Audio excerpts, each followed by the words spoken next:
আসসালামু আলাইকুম everyone, welcome to cook with Afroza blog channel. আশা করি আল্লাহর রহমতে আপনারা সবাই ভালো আছেন। আমি আলহামদুলিল্লাহ ভালো আছি। আজকে আমি আপনাদের সঙ্গে শেয়ার করব পেঁয়াজ টমেটো দিয়ে বেলে মাছের চচ্চড়ি।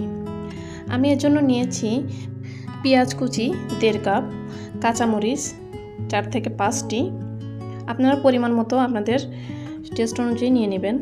লবণ নিয়েছি পরিমাণ মতো, হাফ চা চামচ হলুদের গুঁড়া, হাফ চা চামচ ধনিয়া গুঁড়া, জিরা বাটা নিয়েছি হাফ চা চামচ, রসুন বাটা নিয়েছি 1 চা চামচ, ধনিয়া পাতা কুচি নিয়েছি 2 টেবিল চামচ, টমেটো নিয়েছি ছোট একটা, আর নিয়েছি বেলে মাছ।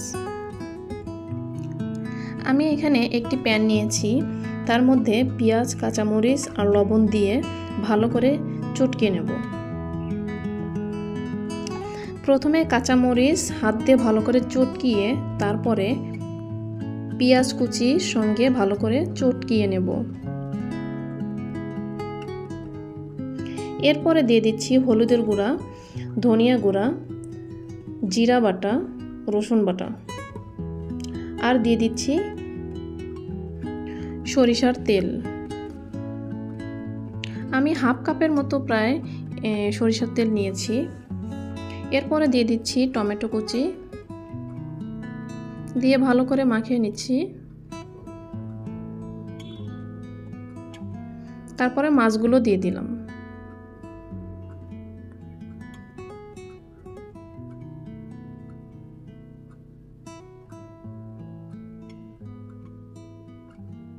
আমি আবারও একটু তেল দিলাম, আমার কাছে মনে হয়েছে তেল একটু কম। ভালো করে মাখিয়ে এরপর এর মধ্যে পরিমাণ মতো পানি দিয়ে দেব। আপনারা দেখতে পাচ্ছেন আমি কতটুকু পানি দিয়েছি, এরকম পানি দিয়ে দেব। এখন আমি চুলোটা অন করে দিচ্ছি। আমার ভিডিও যদি আপনাদের কোনো উপকারে আসে অবশ্যই আমার চ্যানেলটি সাবস্ক্রাইব করে পাশে থাকা বেল আইকনটি প্রেস করে দিবেন, আর লাইক কমেন্ট শেয়ার করতে কিছুতেই ভুলবেন না। আপনাদের একটি লাইক কমেন্ট শেয়ার আমাদের এই প্ল্যাটফর্মে এগিয়ে যেতে সাহায্য করে।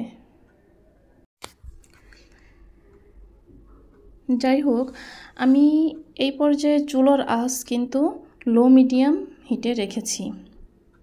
যখন এরকম পর্যায়ে চলে আসবে তখন এর মধ্যে ধনিয়া পাতা কুচি দিয়ে দিচ্ছি। ধনিয়া পাতা কুচি দিয়ে ঢাকনা দিয়ে ঢেকে দেব যত সময় পানি না শুকিয়ে আসবে। এটা যেহেতু বেলে মাছের চচ্চড়ি, একদম পানি শুকিয়ে চরচর যখন শব্দ হবে তখন এটি নামিয়ে নেব। এই তো আমার হয়ে গেছে। আপনারা বাসা ট্রাই করে দেখবেন, খুবই সুস্বাদু এই মাছটি। পুরো ভিডিও জুড়ে সঙ্গে থাকার জন্য ধন্যবাদ। আসসালামু আলাইকুম।